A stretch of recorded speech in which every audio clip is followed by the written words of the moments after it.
No visit to Fortnum's would be complete without a taste of our famous Scotch egg.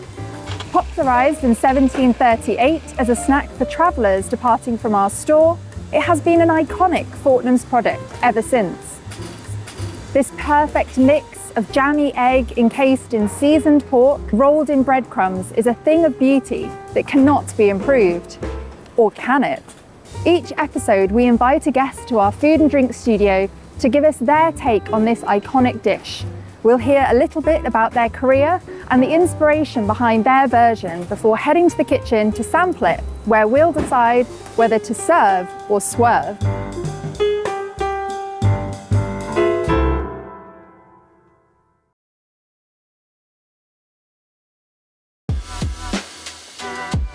Today we're joined by Bettina Campolucci Bordi, a celebrated plant-based chef, author and wellness advocate.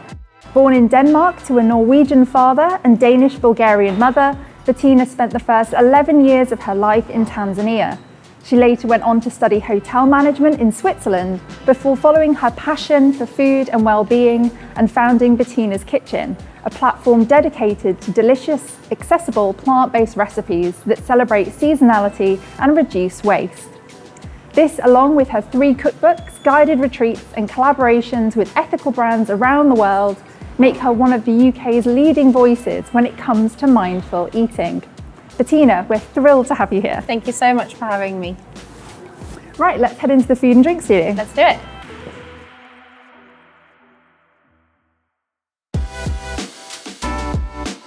Bettina, you're our first plant-based chef to take on our Scotch egg challenge. Thank you so much for having me, by the way. I am absolutely honoured. How would you describe your overall food philosophy? My food philosophy today is using whole foods, whole grains. I love keeping in season as much as possible. My Norwegian grandmother was very green-fingered, grew everything herself in her little garden. So I grew up watching her pickling everything and creating delicious feasts out of humble vegetables. My Bulgarian grandmother used to go to the food markets with, so I grew up knowing exactly where my food came from.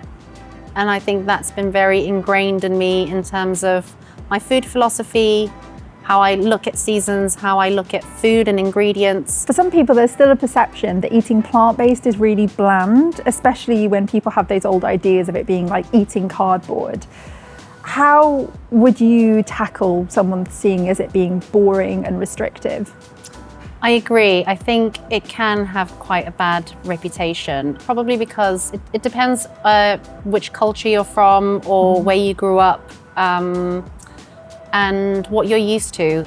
I think there is so much room for people to improve their skill set in terms of making vegetables taste really good, which is where I come in. I think it can be so interesting and delicious. It needs a little bit more love and attention. So lots of layers, lots of texture. I call it a drizzle, a dollop and a crunch. So if you've got those 3 elements on a plate of food that happens to be plant-based, it makes it more interesting straight away. For those who aren't ready to radically change their diet and move towards sort of plant-based, what are 3 simple steps they could take to improve their mind, body and help the planet?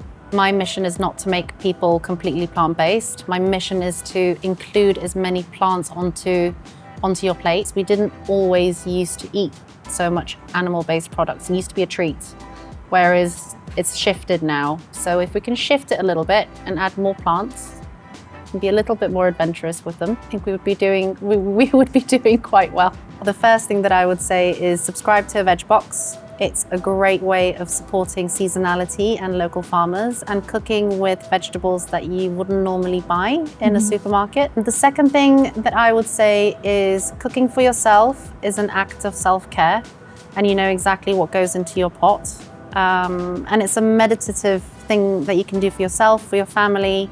The third thing that I would say is, shifting the perspective of, instead of thinking about what we're taking away, is thinking about what we're adding onto our plate. What are some of your favourite ways to bring indulgence and flavour into plant-based cooking? Indulgence in flavor. That is a good question. Salt, acid, fat is a really good principle to sort of live by. I think you shouldn't be afraid of using good fats. So I love olive oil, and then a dollop, anything like a peanut butter or a nut butter. I love using tamari, which is a little bit stronger than soy sauce, and it's also naturally gluten-free. Using things like miso, using things like Marmite. Crunch is instant gratification, so actually it's one of the reasons why I think we love crisps and snacks so much. So as soon as you have that, it sort of sends a signal to your brain and gives you instant gratification. Get more variety in your diet. Yes, definitely. Get as much variety as possible is key. And also, it's also the key to gut health and happiness.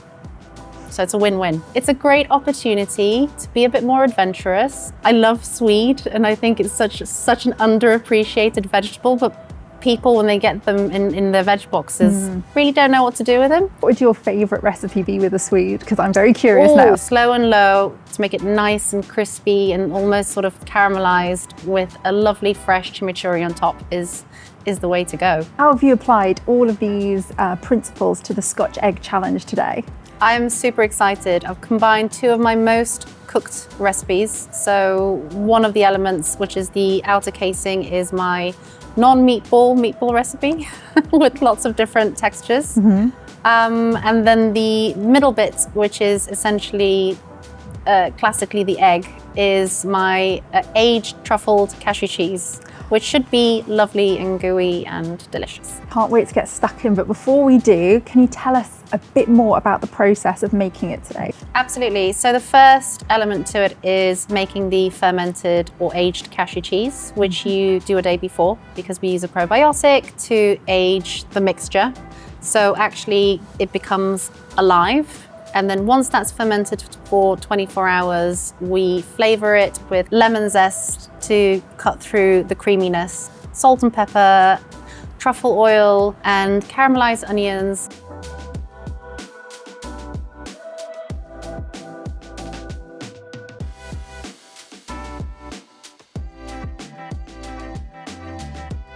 And the outer shell is made with caramelized onions, a nice dollop of mustard, and then that gets mixed together with some brown rice, tamari for that umami flavor, black beans, and the brown rice gives it a little bit of texture, which is what you would normally have with sort of a classic Scotch egg.